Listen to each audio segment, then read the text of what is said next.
മിശിഹായിൽ പ്രിയപ്പെട്ട സഹോദരി സഹോദരന്മാരെ, പ്രിയമക്കളെ, ഇന്നേ ദിവസം റോമാക്കാർക്ക് എഴുതിയ ലേഖനം 5-ാം അധ്യായം 1-ാം വാക്യം.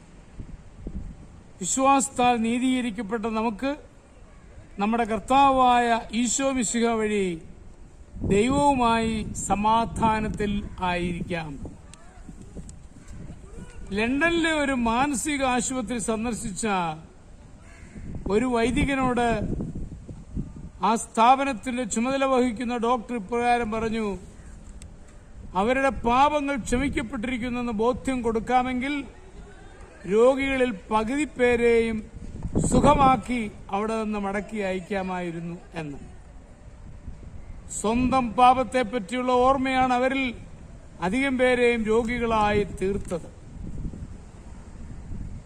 മനഃശാസ്ത്ര വിദഗ്ധന്മാർ അവരോട് അവർ തെറ്റുകാരല്ലെന്ന് പറഞ്ഞു ബോധ്യപ്പെടുത്തുവാൻ ശ്രമിക്കുന്നെങ്കിലും സ്ഥായിയായ ഫലം ലഭിക്കുന്നില്ല.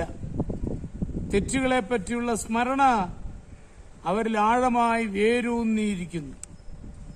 കഴിഞ്ഞ കാലങ്ങളിൽ ചെയ്തുപോയ തെറ്റുകളുടെ ഓർമ്മ നമ്മെ വേദനിപ്പിക്കുന്നു. നാം ഏറ്റവും ഹീനപാപിയാണെന്നും നാം ചെയ്തിട്ടുള്ള തെറ്റുകൾ മറ്റാരും ചെയ്തിട്ടില്ലെന്നും നാം അനുമാനിക്കുന്നു. തൽഫലമായി മരണത്തെയും മരണാനന്തര ജീവിതത്തെയും നാം ഭയപ്പെടുന്നു. ബെർട്രൻഡ് റസ്സൽ തുടങ്ങിയ ദാർശനികർ പാപമൊന്നുമില്ല എന്ന് പഠിപ്പിച്ചു. മനുഷ്യന്റെ പാപഭാരം ഇല്ലാതാക്കാമെന്ന് ചിന്തിച്ചു. പക്ഷേ അത്തരം ശ്രമം ഒട്ടും വിജയിക്കുന്നില്ല. തെറ്റിനെപ്പറ്റിയുള്ള വെറുപ്പും പാപത്തോടുള്ള അജ്ഞതയും മനുഷ്യഹൃദയങ്ങളിലെ സ്വാഭാവിക ചിന്തയാണ്.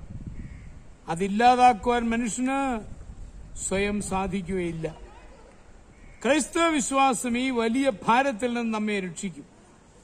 ഉയർത്തെഴുന്നേറ്റ് ജീവിക്കുന്ന ഈശോയിൽ വിശ്വസിക്കുന്ന ഒരാൾക്ക് പാപഭാരത്തിൽ നിന്നും അതിനെപ്പറ്റിയുള്ള ഓർമ്മയിൽ നിന്നും രക്ഷ കിട്ടും. പാപാസക്തിയിൽ നിന്നുള്ള മോചനവും ലഭിക്കും. നല്ലൊരു കുമ്പസാരം വലിയ സൗഖ്യം നമുക്ക് നൽകുന്നതാണ്. മരണാനന്തരം ഈശോയോടുകൂടി ആയിരിക്കുമെന്ന് വിശ്വസിക്കുവാനും സാധിക്കും. ഈശോയെ എന്ന വ്യക്തിക്കല്ലാതെ മറ്റൊരു ശക്തിക്കും നമ്മെ പാപഭാരത്തിൽ നിന്ന് വിടുവിക്കുവാൻ സാധ്യമല്ല.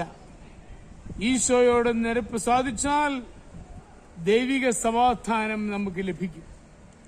നമ്മുടെ കർത്താവ് ഈശോ മിശിഹായുടെ കൃപയും പിതാവായ ദൈവത്തിന്റെ സ്നേഹവും പരിശുദ്ധാത്മാവിന്റെ സഹവാസവും നിങ്ങളോടുകൂടി ഉണ്ടായിരിക്കട്ടെ, ഇപ്പോഴും എപ്പോഴും എന്നേക്കും. ആമേൻ.